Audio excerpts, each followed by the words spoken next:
I have a wonderful electronic invention I want you to see. It looks something like this. Welcome to the CTO Studio. I'm your host, Etienne de Bruin. The CTO Studio is where we chat with CTOs building amazing products with incredible teams.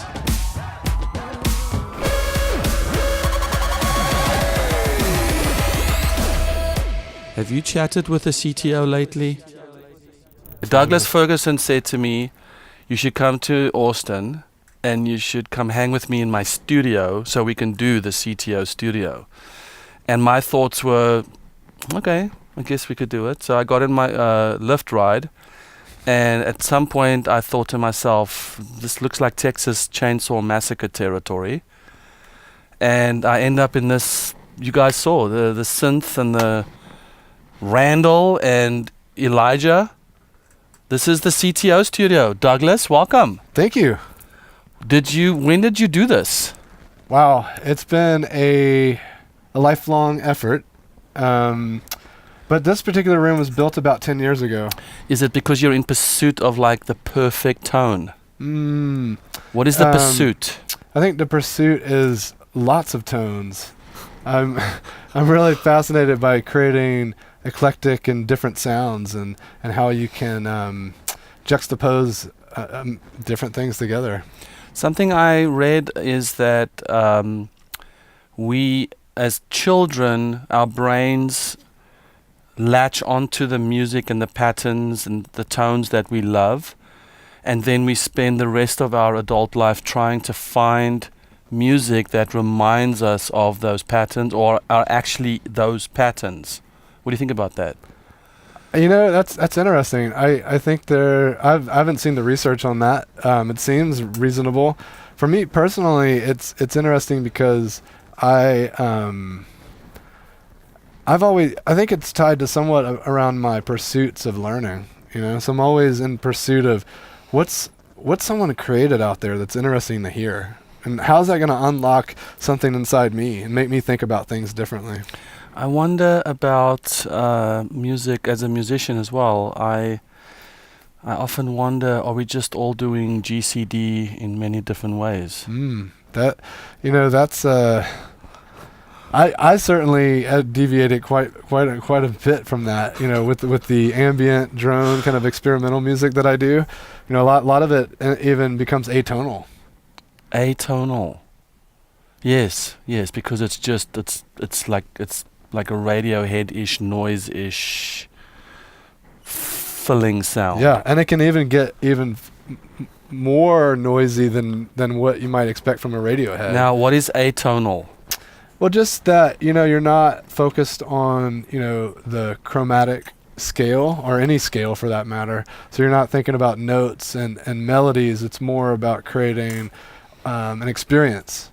You know, you could think about, I'm sure you've heard plenty of this stuff on soundtracks for movies. You know, trying to create an emotion or a feeling through the audio. So have you experimented with doing soundtracks? I have done some soundtracks for movies, never for any, not for TV shows. When you say you've done it, are you saying you actually did it?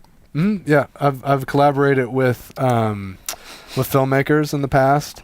And the most recent one was a collaboration with two artists out of Angers, France. Oh, yes. Yeah. You went to France for that, right? Yeah, exactly. Yeah. And it was nice because it was a year-long project where we were curating these files back and forth. And I got to include a lot of artists from Austin, both visual artists and audio artists. And we got accepted in a film festival and got to go present it. I think I remember you going. Mm-hmm. So this is the CTO Studio, but, you know, we're chit-chatting.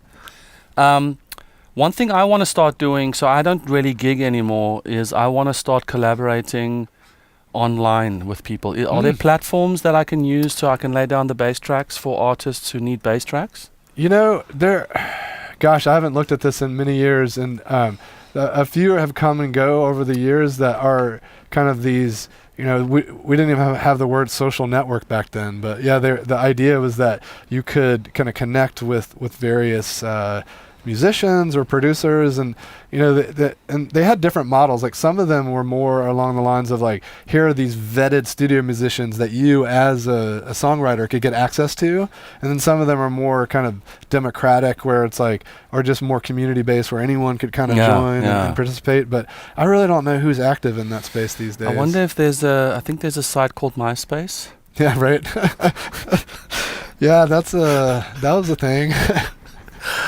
What about? I think that's kind of old school, right? Hasn't Napster kind of just like come along and eat it for lunch? I don't know. I think MySpace is going places. Okay, yeah, cool. Tom, right? Tom's my friend.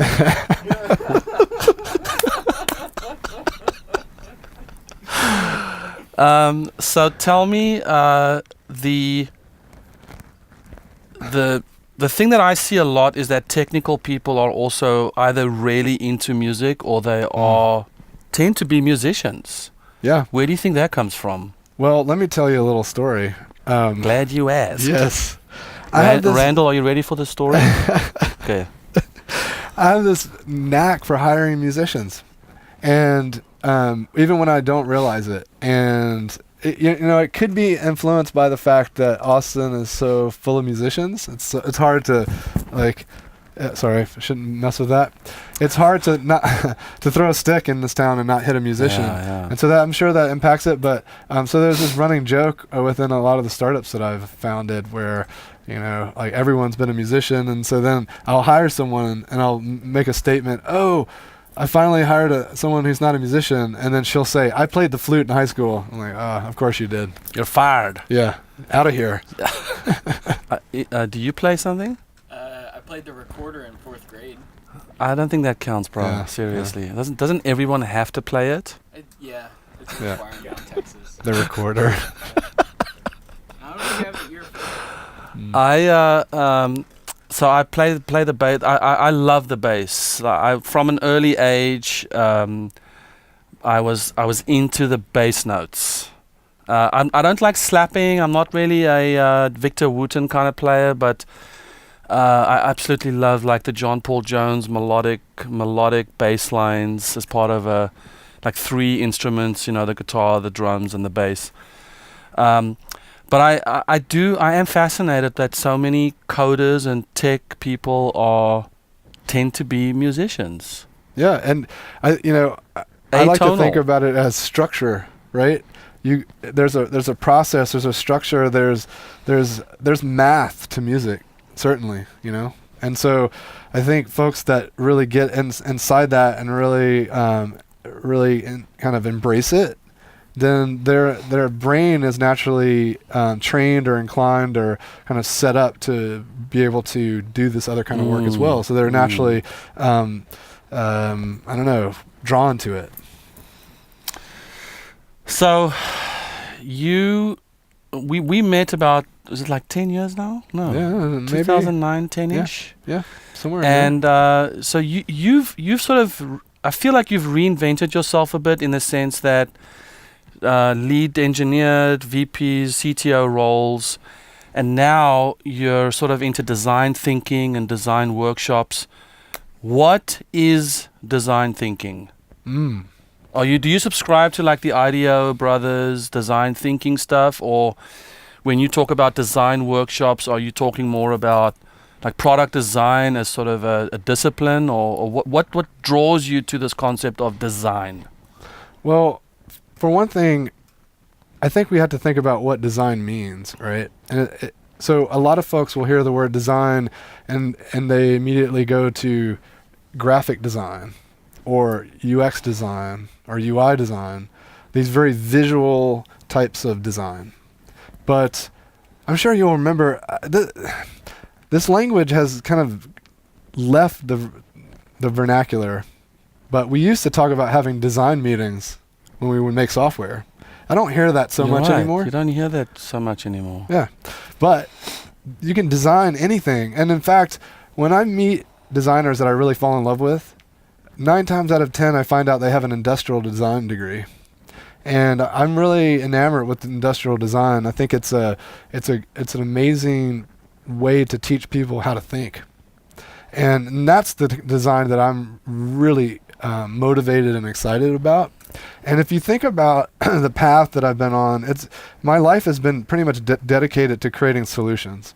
Like, I'm addicted to solving problems. As a young kid, I was fascinated by word problems, like how not only do we learn these techniques, but we're presented with this unique scenario and we have to kind of tease out how we approach it. And so that's, I think, the common thread that I see and in my work. And as I see new opportunities, I look at where the challenge lies, and are we really being presented with challenges that can allow us to find unique solutions? And so you're guiding through your workshops. You are guiding established teams through some sort of 1 or 2 or 3 day process to kind of step out and then embrace the design side. Yeah, I think that sometimes we're not even leaning heavy on the word design in some of these workshops, but there's definitely an element of that we kind of, let's say, tailor in or bake into the process. And it's always a group of people coming together to solve a problem or challenge. And sometimes these are newly formed teams, and the workshops actually help them build a rapport and trust they need to get the work done. Sometimes it's an established team, and we need to rebuild that rapport and trust, right? Because maybe it's on shaky ground. Ultimately, we're helping people move past bad behaviors, make really good decisions, and also not belabor the decisions. Like maybe we're thinking about what's a good decision right now? Not a perfect decision, but something that at least we can put in the ground. And we can maneuver around it. We can look at it from this perspective, from that perspective, and then decide, are we comfortable with that? Versus just endless debate and circular conversation. And then we're like, well, we'll decide that next week. No, let's make a decision now, and then let's respond to it. And so that's a general archetype of most of these workshops. Is there's some ideation, there's some exploration where we're going to crack things open, unpack it, understand it better, and then make some rapid decisions and try to learn from them. And do you think, how do you see CTOs, what role do they play generally from your experience in those processes and those meetings? Yeah, well, as you know, the CTO role can vary quite drastically. In some organizations, they're the technical spokesperson. In some organizations, they're actually writing code. And then there's lots of, that spectrum is wide, and so there's lots of different varieties along the way. At some larger companies, they might be the sponsor, so they might see the gap and the need in their team, and so they bring this work in. And some opportunities or some situations, they might be the decider. They might actually be participating in the workshop and ultimately the one that's going to take whatever this work is to life afterwards. And then in other situations, the CTO is the one that's there for logistics. Because a lot of times we're looking at desirability and imagining the art of the possible, but we also need to understand the limitations, the physical limitations of what's even the constraints. And so making sure that someone is there from an operational standpoint or logistics standpoint is highly important. And so often the CTO is playing that role.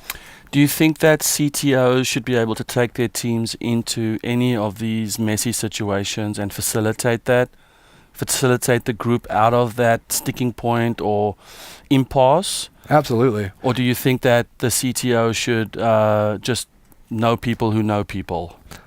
Well, I think yes to both, because there are going to be moments that just happen in the office and in regular meetings. So I think that having some facilitation skills is really valuable as a CTO.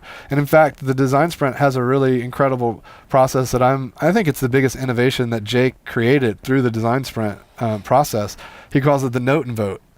And it's basically taking individual work and pairing it with group work. And so I love to use this in staff meetings and in my fractional CTO work, which I still do a little bit of. I love to coach my teams or my clients to use this in regular meetings. And so the way it would work is, let's say you've got 30 minutes or even an hour to solve a problem. And you might be looking at a design for a database model, or there might be some architectural change you're wanting to make, and you want to bring the whole team together. So rather than just the CTO, being the CTO and saying, I mandate this is what we're going to do, we're going to bring together the team to work together, to collaborate, which is great. That's a fantastic way to lead the team. But if you just stand up in the front of the room with the marker and start writing, then there's a huge risk of follow the leader. Mm-hmm. So even though you're asking for input and soliciting advice, they're just going to go, yeah, that looks good, or they're just going to agree. And then if you do turn it over, even hand the marker over and things, it's the person with the most amount of confidence, the person that can sell their ideas the best. And so the way the note and vote works is everyone spends some time, generally cut the meeting in half, spend the first half of the meeting working on individual work. And so everyone's fleshing out their ideas. Because if you think about it, we're all so busy and we all have all these demands. Even though we know that architectural thing is coming up, we might have processed it in our subconscious, but we haven't necessarily really articulated it. So if we're asking people to articulate it in that session, it's like having Tourette's, right? Because you might have a thought and you're like, like it's like you're processing it out loud. Yeah. So instead, process it individually. Now you could say, well, why not just give them homework? But then we're not doing it together. I totally agree. There's some magic in the room when everyone, even though everyone's silent and doing it individually, you feel like you're part of something. Yes. And then that's the first half. The second half, everyone goes around and shares their idea. And as a facilitator, you have to make sure they don't sell it. So if they start trying to pitch it and talk about why their idea is so great, be like, just tell us your approach. Like, what are you proposing? And then after everyone proposes their work, then we will do a session of voting. And everyone, it's sort of like planning poker. Everyone got their votes locked in. Okay, reveal your votes. And then we start to talk about. Then it starts to resemble more. It starts to look more like brainstorming.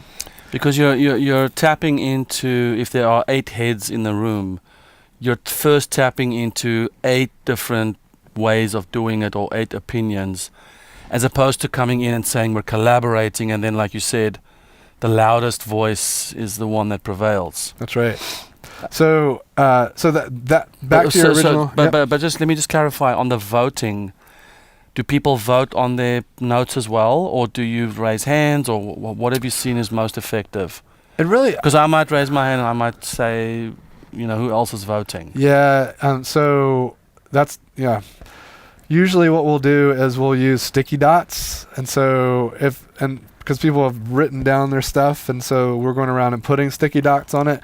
But it really depends on how you've kind of arranged space and how you provided opportunity for them to create and share their ideas.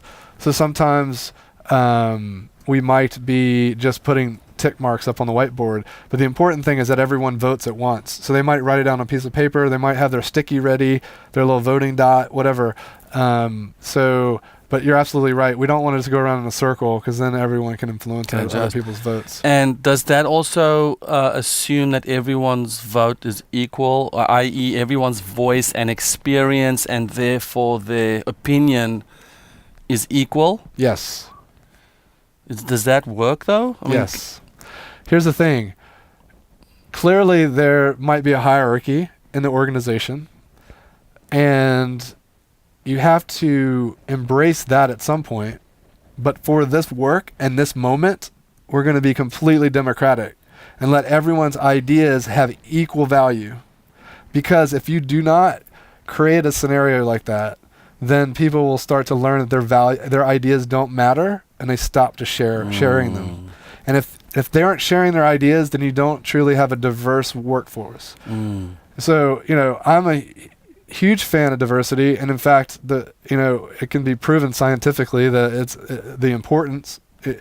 Not only when you look at the numbers that HR groups start to will publish around how more effective a diverse organization is. That's great, and I fully support that, but I'm also super interested in complexity theory and this notion of a requisite diversity, because in a complex environment, if you don't have requisite diversity, you will not prevail. And so it's super critical not only to think about, are we hiring lots of different kinds of people, but are we allowing them to have a voice? Are we including them? What is requisite diversity? It's a complexity theory term that says, do you have enough diversity to get past the nature of complexity? So the thing with so the tricky part about complexity theory is, well, can you tell me the difference between complicated and complex? Complicated is a convolution of thoughts that couldn't necessarily be simple. It's by nature it's opposed to simplicity. Complexity to me can still be beautiful and simple, but it just consists of a complex arrangement or system or something like that. So for instance, One World Trade Center doesn't look complicated. It's beautiful and it's simple in its design, but it looks damn complex in terms of how they did it. So if I were to tell you that we're going to cut all of that out, by the way. So if I were to tell you that a mayonnaise, let me back up. Okay. So if I were to tell you that a jumbo jet is complicated, but a mayonnaise is complex, I would feel like a Boeing is complex, but it's just a beautiful design. So the reason that And mayonnaise is just an egg and what? An egg and oil. Yeah. So Thank you, Randall. So the reason recipe for mayonnaise is take an egg, take some oil, and whip it. I think we should cut to like a little I think, hey, Betty Eric, Crocker. cut into a little bit of a mayo recipe. Yeah. So Randall can narrate. First, crack the egg.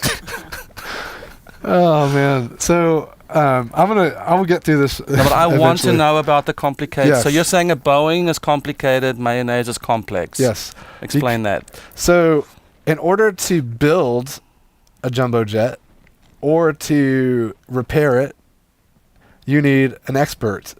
Okay. And you can actually take it apart. You could put it back together.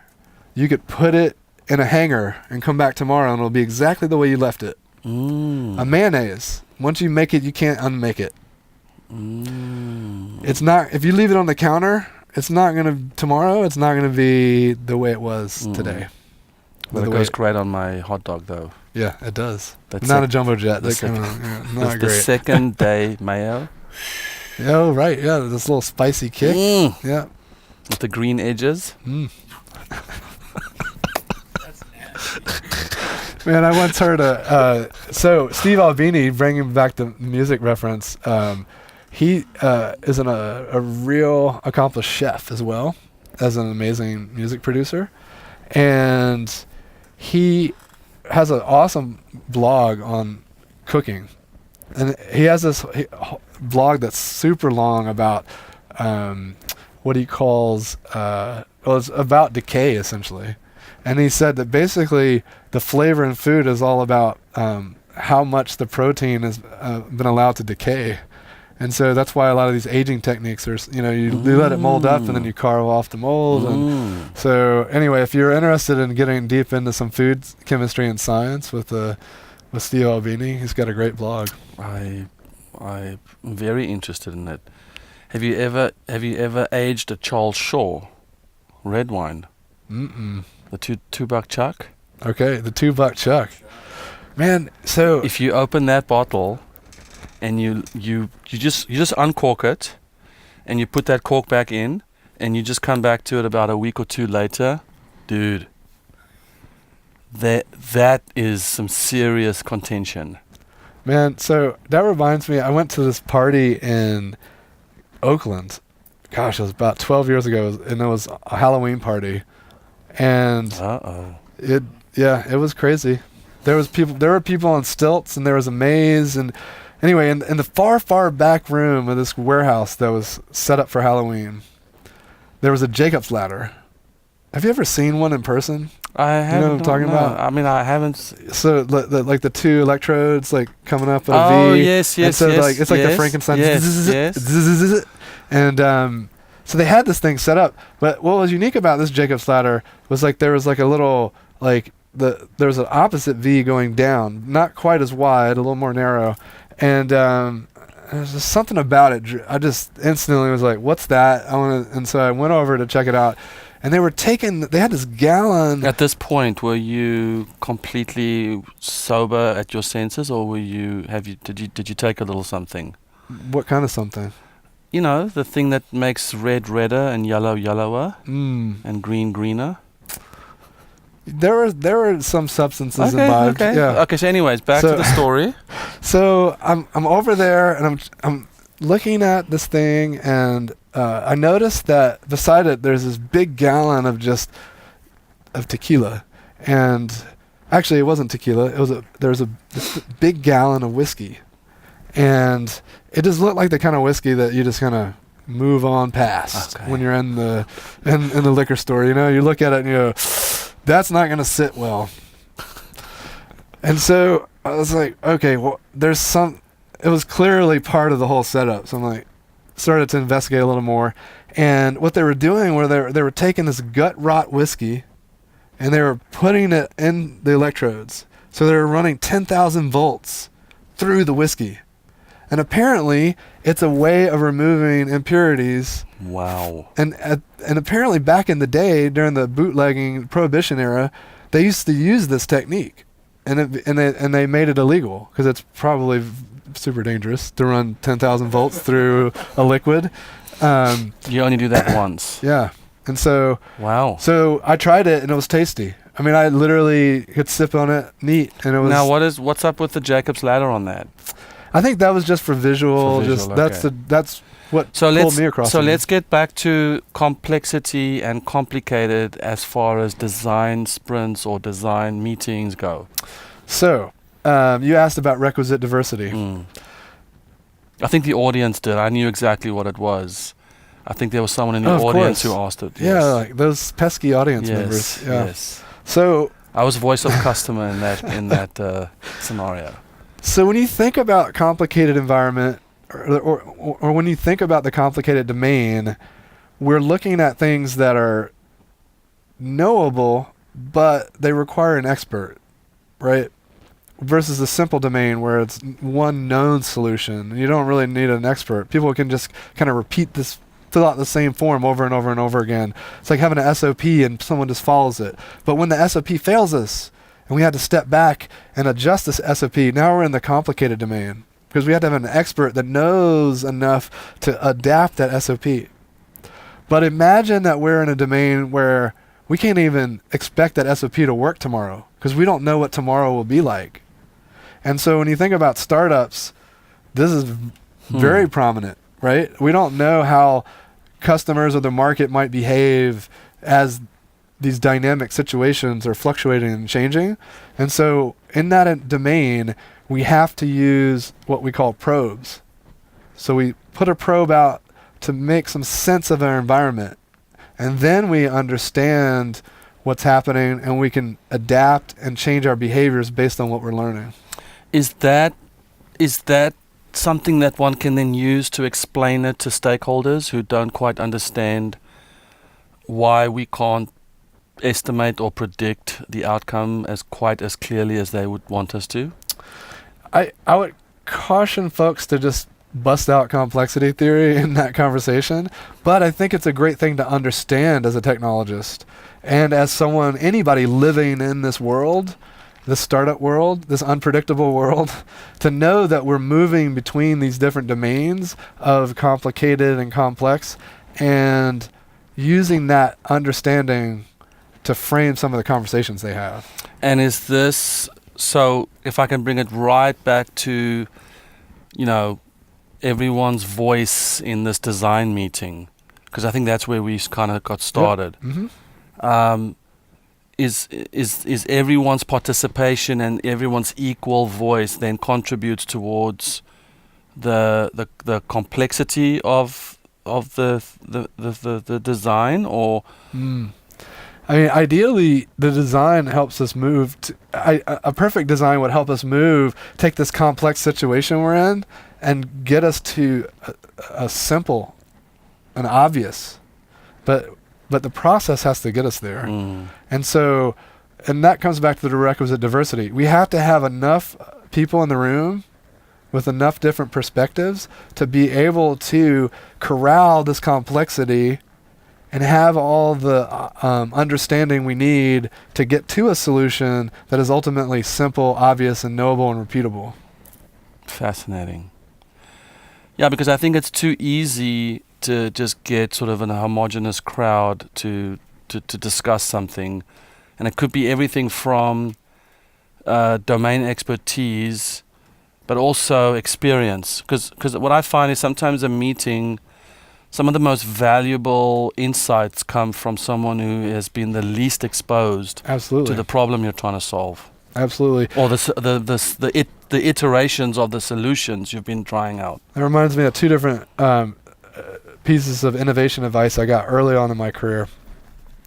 One is once a year, attend a conference that is completely outside of your domain, because they're going to be doing things and using language that's totally alien to you, but it's going to make the light bulbs just go off like crazy, because you're going to realize, whoa, I could totally borrow that, or it's weird that they're doing that way, or they're very, very cool. Go to a conference totally unrelated. Go to the car show. Go to the International Association of Attractions and museums or whatever. The other piece of advice, or the story that I love, is how the 3M Innovation Center, actually here in Austin, they put whiteboards outside the bathrooms. You know why they did that? Because we have our best ideas when we shizzle. Shizzle. That's a new one for me. I hadn't heard shizzle before. I don't use that word that often. Okay. Yeah, sure. Is it because when you go out... No, why? So when you have two different departments working on completely different polymers or whatever they're making at 3M, the most likely place they're going to run into each other is outside the bathroom. Oh. Because that's when they're coming and going from their labs. Like it's the one place everyone has to go to. Right. Same thing. I mean, it's like the water cooler. You put whiteboards in the break rooms and the cafeteria. And ultimately what happens is, hey Bob, haven't seen you in a while. What are you working on? And it's like, whoa, really? Are you kidding me? And then all of a sudden they realize they can apply that for their thing. I love it. So tell me about, so you've run a couple design workshops in Austin with Jake Knapp, right? Yep. Tell me about that. So with Jake specifically, we brought him to town and held a one-day event. It's sort of like a conference kind of setting. We have about 100 people in the room, and we're kind of giving them a bit of a history on how the design sprint was created. And Jake's an amazing speaker and storyteller, and so he kind of tells this story from his start at it's really incredible. He was working at Microsoft, and he was working on Encarta. Do you remember Encarta? I do. Yeah. And so he said that they spent, it was something like a year and a half, just like they had these amazing features they had dreamed up, and it was really, really cool, and the design was incredible, and the technology was awesome. And it was time to launch it. They got it all buttoned up, and it was working really well, and they were really, really proud of it. And they brought in marketing, and they said, hey, this is what we're doing. And they showed them everything, and marketing's like studiously taking notes and like pulling everything together. And then it was something like a month later, they see the proofs for the packaging, because this was something that you would go into a store and take off the shelf. So, and they looked at the packaging and they thought, well, this is only a third of what we built. And in fact, this thing that we were super excited about is not even on here. And marketing said, well, the users don't want that. And they made that discovery, I guess, almost 2 years after they started building it. And so that was the impetus for him thinking in these terms, right, around how we can expedite the learning. And then, this even predates like Agile. I mean, Agile was starting to form around that time. Definitely predates Lean. And when you think about the Lean kind of methodology, it's actually beats the socks off of what happened at Encarta, but it's still not ideal because it assumes that we're going to build something, launch it, and test it. And so the innovation that Jake did with the design sprint was taking all these very design thinking methods and baking them into a very structured, repeatable process that anyone can do, and delivering a result that basically bypasses the build part of that, like idea, build, launch, learn. So we're just going to go idea, prototype, learn, idea, prototype, learn. So we can do that in a 24-hour cycle. In fact, I was speaking at Google, that was in September, and there was an amazing prototyper from Google there. He gave a talk, and he was talking about his first day on the job at Google, and he had just left Yahoo, and he's in this meeting, right? The first day, and he's thinking to himself, this is amazing. So much different than Yahoo. It's everything Yahoo wasn't. I love Google. It's so great to be here. And it was an hour-and-a-half meeting. And somehow, halfway through the meeting, we're like 45 minutes in, something changed. And so it went from the best meeting he had ever had to the worst. And he said that what happened was they shifted from this kind of productive kind of exploration of the problem space to this like guess-a-thon. Like they were all just like trying to figure out what color the heads-up display should be for the Google Glass.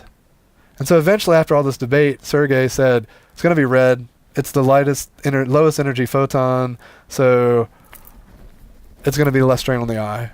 Well, he leaves the room thinking, well, that's great, but is that right? And it just like, we need to test this. So literally that afternoon, he had built a prototype of Google Glass. Like it was literally like a piece of glass and a screen protector, and like it had a coat hanger and like all this stuff. And they put it up, and you know what they discovered? Red was the worst color. Really? For the same reason they thought it would be the best. Because since it's low energy, it could not compete with all the other light. Oh. So it was really dim. So it wasn't coming out. It was hard to read. And so he has this awesome quote. Smart people come up with smart reasons for their guesses. So we should all remember that. Don't assume, we got to check our ego at the door. I was at Techstars last night, and I hadn't noticed this before. They were having their holiday party, and I popped in for a little bit, and I noticed they had this little pot by the door. It was almost like a little urn looking thing. And on it was printed egos. So check your ego at the door. Check your ego at the door. I think you don't realize your ego's driving the show when it's too late. Yep. Well, we've for years talked about, trying to uncover our assumptions. And really, as engineers, we should understand our assumptions and know what's assumption versus fact or truth or, requirement, or let's call it fact, right? And so I think that it's important for folks to realize that sometimes ego will cloud our vision into our assumptions. And that's where a lot of the kind of psychological aspects of the workshop methods that we use come from.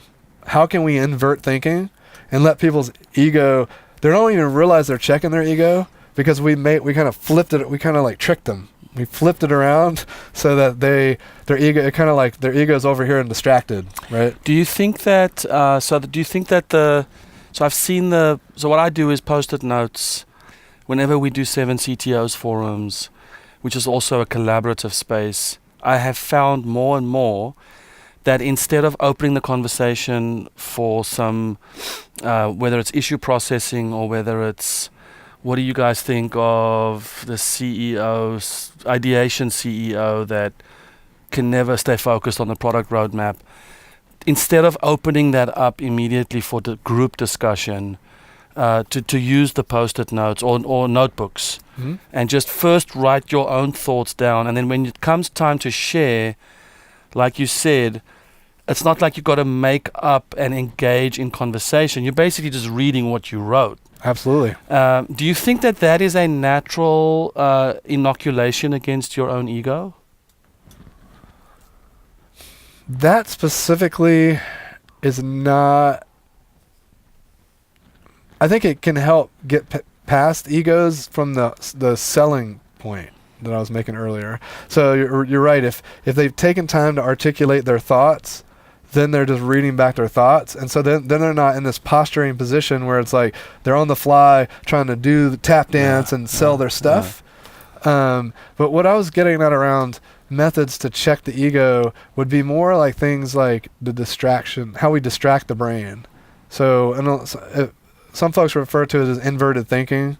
There's an interesting method called ideas to get you fired. So you actually like think through these crazy things that you might do that would get you fired, but it kind of frees up the mind to pursue these things like what might I suggest the company do that is so crazy and bold that they might actually get rid of me for saying it. And then you look at that and go, well, where might there be opportunity there that I'm not letting myself see? There's also an amazing liberating structure called TRIZ that invites us to find things that maybe once worked well but are no longer productive. So what are these counterproductive behaviors? Because usually what happens is we will adopt patterns and behaviors because they work today, right? They suit the need. And then we start to ritualize them, habitualize them. They get into our DNA, and we do them just because we do them. That's the way we do things here. And sometimes they far outlive their necessity, you know? And so when that happens, it can be helpful to think about how we might change things, embrace or welcome in creative destruction. And so TRIZ is a way to do that. And what we do is we ask folks, and typically we're going to look at a specific problem. So a great example is like, let's say we have really bad meetings. Like our meetings are horrible, we don't get anything done in them. Then if we're going to use TRIZ to figure out our counterproductive behaviors that are preventing us from having good meetings, we would start off TRIZ by saying, let's list out some things that we can do to ensure that we have the worst possible meetings ever. Yes. So you're laughing, and that's very intentional, because since it's playful and crazy and we flipped our thinking, our ego is not going to get in the way. And also the politics aren't going to get in the way. Because we're not asking what should we stop doing. We're going to say, what should we do to ensure the worst possible outcome? So then after we do that and share it around, we typically layer, especially a big group, we'll layer in 1, 2, 4 all. So everyone does the individual work, then in groups of two, and then in 3, and then everyone. So after that sharing, and we see this crazy list and some good laughs, and there's some crazy ridiculous stuff up there, then we shift our focus to, okay, what on this list resembles anything that we do today? So then we get serious, and we're drawing parallels. We're not passing any judgment. We're just saying, well, yeah, we kind of do that. I mean, this is a ludicrous, like, crazy parabolic version or hyperbolic version of the same thing, but we do it. So then the third... an example could be a guaranteed way to have the worst meeting ever is to show up 20 minutes late. Yep. Then or 30 minutes late. Yep. Or don't show up at all. But when you get serious, you're like, well, I'm actually always late to meetings. Yeah. Even if it's 1 or 2 or 5 minutes. Yeah. Or you could say the guaranteed way to have horrible meetings is to dial in from your cell phone from a place that has really bad reception. Yes. And then we say, well, okay, we don't intentionally do that, but sometimes the Wi-Fi is not great, and that in fact impacts this. Like, you know, it opens you up to look at, like, well, what are some of these little micro things that we might be able to do, these 15% solutions that can have a big impact. And actually that predicates and underlies a lot of the stuff, the work with liberating structures. You're looking for these things, they call them local solutions to global problems. So how can we do little things here and there that when they add up have a huge impact to the individual or the organization? So then the third step in TRIZ is we then look at those things that we've identified and say, what are we going to sign up to stop doing? Because so many meetings, and even well-structured meetings, come with this understanding that we're going to come up with an action list. We're defining things we want to start doing, things are creating our to-do list. So the unique thing about TRIZ is we're making a commitment to stop doing something. And guess what? When you stop doing stuff, it frees up space. So you're making a commitment to not do stuff, but to stop doing stuff. Yes. Because you started at the very worst end. Yes. Is TRIZ that Russian thing? So there's multiple TRIZs out there, and this is the Liberating Structures version of TRIZ. Okay. And so Liberating Structures is Creative Commons, and a lot of their work is republishing or repackaging academic research and whatnot. And so they're very much a let's call it self-organizing group. And so they road test these ideas, and some of them might be inspired by other things. And so TRIZ is an example. There's another body of work called TRIZ, and in fact, it stands for it's a Russian acronym. And I don't speak Russian, so it's really hard for me to even remember how to pronounce it. But it stands for creative, innovation. Yeah, I have innovation. one of my friends gave me the TRIZ manual. Oh, neat. And I never read it because it's such a difficult read. But now that you're mentioning it, I'm seeing the book in my bookshelf, and it's TRIZ or some unpronounceable. You're saying TRIZ, but I think when you read it, is it TRIZ or TRIZ? Yeah. Oh, okay. Yep. And but liberating structures is this model, right? Yeah. So they have this notion. The reason it's called liberating structures is because they think of how we communicate and work together as a structure. What's the format or the nature by which we come together? And our conventional structures are the things we default to, like presentations and status reports and brainstorming. And they have this one called the Goat Rodeo, which is kind of chaos or whatever. They've created these liberating structures which seek to liberate us, unleash everyone.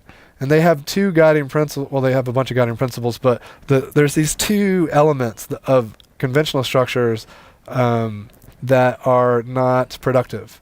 And they are that they don't include everyone in the shaping of the outcome or the solution. And they also don't evenly distribute control of content. So in a presentation, you've got one person presenting, they're in control of the content, everyone else is invited to listen. So liberating structures seek to optimize those two things. So there's 34 methods in the repertoire, TRIZ being one of them, and they're all pretty awesome. Can you have liberating structures with groups of strangers? Yeah, in fact, the one thing that I find that's really unique about liberating structures is that they scale quite nicely to large organizations, large groups of people.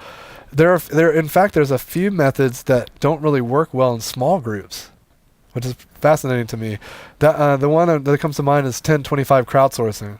Because it's a crowdsourcing tool, if you don't have a crowd, it's a little awkward. But it's really neat. Basically, we invite people to think about how we're going to solve a problem. And so we'll bring a challenge and say, in this one, we don't invert it. So we might say, how do we make the best possible podcast? So then everyone gets a postcard, and they write down their idea of how to make the best possible podcast. And then we turn on the music. I really like to use Stevie Wonder. And we start shuffling the cards. You just cost this episode like thousands of dollars. I know. Yeah. Oh, it's now I'm because we gonna had get to include sued it. and royalties. Yeah. Well. Like not Stevie Wonder, the artist, like another guy called Stevie Wonder. Yeah. Exactly. Yeah. We were talking about how Michael Jackson, people have these different names, right? Yes. Elijah Wood is right there. Yeah. Can I say Elijah Wood? Yeah. Or is YouTube gonna have a copyright strike against us? You know, I think you actually have to play the music and a certain amount of it. I'm not an IP lawyer, so. Okay. Say the name. Okay. Okay, so you put on Stevie Wonder. We shuffle the cards, and I'd preferably like to put on Korn. okay, we could do that. But I mean, but no, this is important. I feel like as a professional, I need to say this. Oftentimes, we're working with mixed environments, and some people are very sensitive. And so, if you were to put on porn, it would make them feel uncomfortable. No, corn, not Corn? porn. Oh, corn. Dude, not porn. Why would you say that? I said corn. Ah. Ka. Yeah, I immediately thought butter. I'm not sure which word you heard, Randall. Okay, so wait. So you put on Stevie Wonder, and then so everyone's written their best ideas on the podcast. And you put on some music. And then they start getting up and moving around and Okay. shuffling the cards. And when the music stops, you read the idea, flip it over, vote. Someone else's idea. Yes. And if you got your own, you just quickly exchange with And then someone you else. flip it over. And then you read it, and then you flip it over, vote 1 to 5. 1 being no way, Jose. 5 being like, this is incredible. And then after 5 rounds, if anyone has a card with that totals 25, they're going to share it. Wow, that's fantastic. It's fun. What's that called? 1025 crowdsourcing. Okay, so you're saying if you have a group of 3 people, that's awkward. Yeah, it's like, hey, let's get around and dance and pass these cards around. And wait, I just saw this idea. Wow, you're like a model. You have all these models and frameworks baked in your brain. Is it because of voltage control? You know, I've always been fascinated by this stuff, and that's how I began to create voltage control, is out of this interest in being able to take some of these ideas and some of the stuff I've learned about and created within organizations that I've built and used on my teams. How can I take this to other companies? And of course, once I started voltage control and it started to crystallize in my head that there is a real opportunity to do this work and demand for it, then I started to then learn even more methods and get even more seeped in it. What do you think CTOs should do when they get together? So we're all building our own companies. We're all in different stages of our life cycles. When we come together to either process an issue that we're having, or like what would be the best way for us to collaborate and work together? Well, first of all, it's the mindset. You need to come in with a mindset, a learning and curious mindset. And even if you hear someone say something that you don't agree with or does not apply to your company, use that as an opportunity to think about how that made you realize that your company's different. Did you really think about the fact that you are, like, if this is a yin and yang thing and this person talks about the thing they believe in or the thing that works for them, and you're like, oh, that never worked for me. Don't just think that never worked for me and dismiss it. Think about, well, why wouldn't it work for me? And how is that making me think about my situation different? What is this surface for me? Like, really invite it and learn it in. So I love that. It's about being vulnerable. And we talk about being vulnerable all the time in these types of groups that we create. But I think the semantics get lost on people sometimes, right? And so it's really about being open and really thinking about what it means for me, and not just push the idea away because it doesn't seem to fit within the paradigm you have in front of you. I love it. Because your company might be different tomorrow. It's like when we say, it starts with having awareness, or it starts with having a growth mindset, or like you said, it starts with being vulnerable. When we have those words, they get used so often and they get applied to everything so freely, we actually forget that to be those things is extremely hard. Yes. And requires a level of determination to put yourself in someone else's shoes, or to choose to go there through vulnerability. And I think more often than not, we're actually not willing to do the very things that we say you should be. I love that you said that, because the word that was in my head that I was about to follow up with was commitment. So, and that runs deep, because at one level, you have to come committed to yourself and the people that you're meeting with. It can't just be like, oh, I'm coming to check this thing out, because let's be honest, it's very lonely at the top. Once you're the CTO, you're the person that was hired to know it all, to have all the answers. So you can't, inside your organization, say, I don't know, I'm not sure. I mean, maybe you can, and I would invite you to try to figure out how, because you will have an amazing relationship with the leadership if you can do get that. to that point. Yeah. But a lot of organizations can't be there, right? And in fact, creating the support group of peers where you have an environment where you can do that will make it more likely that you will have the confidence to go back and create that environment at home or at your, the company where you work. And so there's that level of commitment to the process, to yourself, and to the people you're coming to. But then there's this commitment of in the moment. Like really, it's sort of like, I think about skateboarding. And I remember, the more complicated tricks that I used to be able to do, even though I could do them, and I knew that I could do them, if in my head I thought I was apprehensive or I thought I wasn't going to make it, I would bail or I would fall. Every time I hurt myself, it was because I thought, oh no, I'm not going to do this. But every single time that I went in knowing that I was going to hit that goal or do that kick flip or that pressure flip or that back heel 180 or whatever it was, I nailed it. And so committing in the moment is super critical.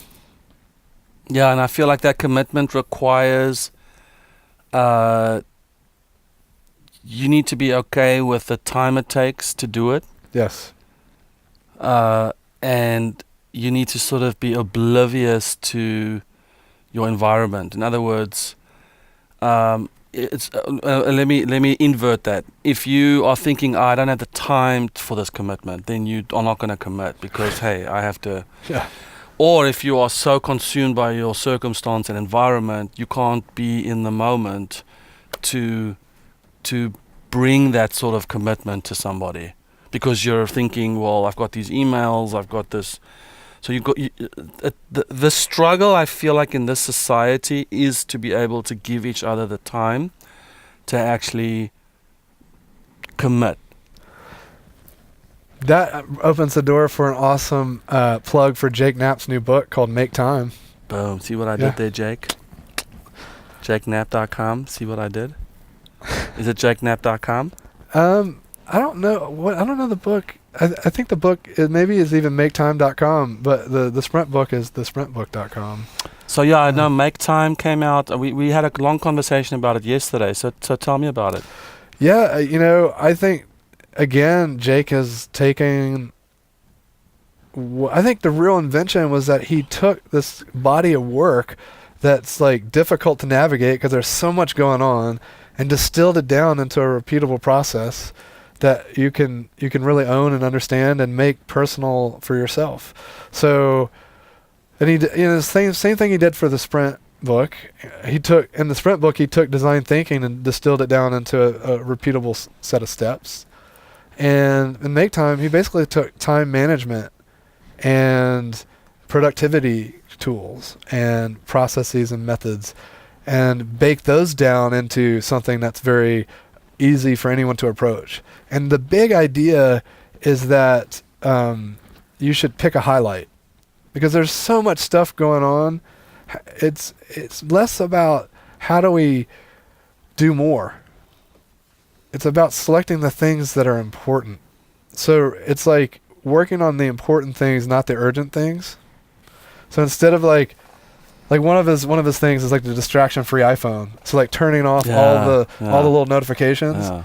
So he went so far to the extreme that it's just a phone now, and he has two modes. It's like all it does is text and call people, and then he'll turn on some apps. But even when he turns on the apps, all the badges and everything are disabled, so you're not constantly like. Does he describe that in the book? Yeah, and so in addition to having this kind of high-level framework that's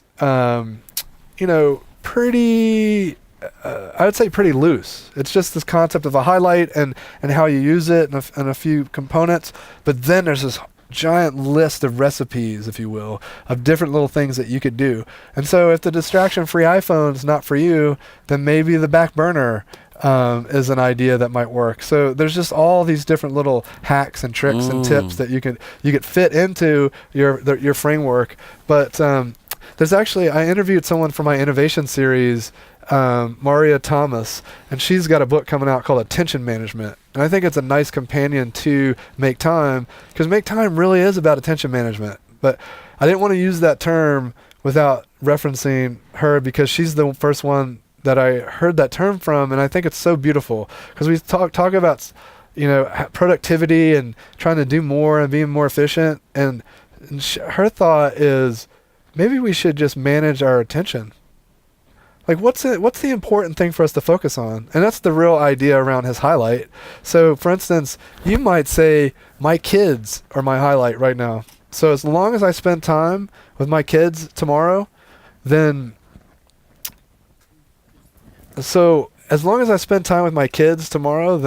tomorrow is a success. Or maybe I have to get this proposal out. So as long as I get that proposal out, tomorrow is a success.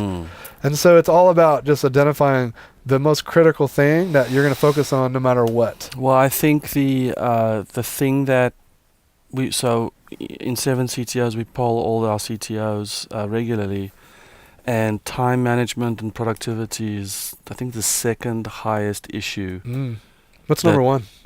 Number one is finances, company finances and investments. And interesting. So is it about the understanding how to read P&Ls and no? It's more run rates and securing. Is it anxiety about that stuff, or how they can impact it, or? It's all of that. I would say in its worst form, it's anxiety. In other words, when do I know that my company is actually going downhill? It's easy to know that. It's easy to know that when you only have $100 and you've got $1,000 worth of commitments. It's much harder to know that when you're spending $1 to make a 99-cent pencil, and you're like, I'm not sure if are we, with external funding, with our current revenues, are we actually going backwards? And so I think at the CTO level, while we're building these products and these teams, to know on a personal level, is my CEO, do they know what they're doing? But on a business level, am I understanding the mechanics correctly to know that I've backed the right horse? Yep. So the finances, the productivity and time management, and then the third one is sort of a whole bunch of things closely related around building teams, like hiring, for instance, keeping that hiring pipeline going. But I love the time management stuff. I'm definitely going to read the book. It's a big one, big one for me too. Yeah, for sure. And it's a challenge. The more you, it's both the more you grow as an individual and the more your organization grows. That problem gets more and more difficult, and you can't. And again, it's the things that work today aren't going to work tomorrow. So you might have one-on-one meetings to communicate the most important stuff. Well, that's not going to scale. And so I think a lot of times time management comes down to practices that have kind of overstayed their usefulness. And how do we think about automating even communication and how information gets distributed throughout the organization? Well, and like you said, the willingness to say, this worked for them, this worked yesterday, but let's just put it on the table and say, well, how is it not working today, or what other processes or ideas should we pursue today? Right. And I think, like you said, many times we just do these processes because it worked once and then it became part of our DNA, and now that's just what we do. Right. I think that's very dangerous. And then also, I'm a big fan of, if it hasn't been clear already, just unleashing everyone. And I'm curious now it'd be really interesting to know how many of those individuals have had that conversation with their teams. Like, I'm doing these things. What should I not be doing? You mean who's me and who's my team? Sorry, so CTO, you said CTOs felt that the number 2 problem was time management. Okay, got it. Have they discussed their time management issues Probably with their not. teams? Probably not. And, you know, I had a buddy, he was a VP of engineering, but the company didn't have a CTO, so same kind of territory that I think a lot of your forum members are in. And he did this interesting thing. He created a personal Kanban for himself, and he made it public. So the entire team, talk about transparency, his entire team could see everything he was working on. And you know what that did? Gave him more time. Yep, because what happened is the team were like, you shouldn't be doing that. And they started taking stuff off his plate. Wow. So listen, let's wrap this up. Yeah. So Douglas, who should people talk to? I mean, can they reach you? Can they reach you? Absolutely. I'm a big fan of networking, and I love helping people out. So I would just encourage folks to find me on LinkedIn or just email me at douglas@voltagecontrol.co. And I do a ton of writing, so definitely check out my website, voltagecontrol.co. And I think this audience might really enjoy the innovation series.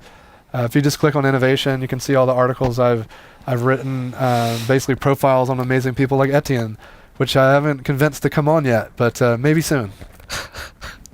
Okay, cheers. Have you chatted with a CTO lately? Hi, thank you for listening to the CTO Studio. If you don't mind, take a quick second and please rate and review the show. It helps us a lot. Go to the ctostudio.com for more information on what we're doing at 7 CTOs. We also have a video or two for you that could be a helpful resource for you as you're managing your company. So thank you for listening.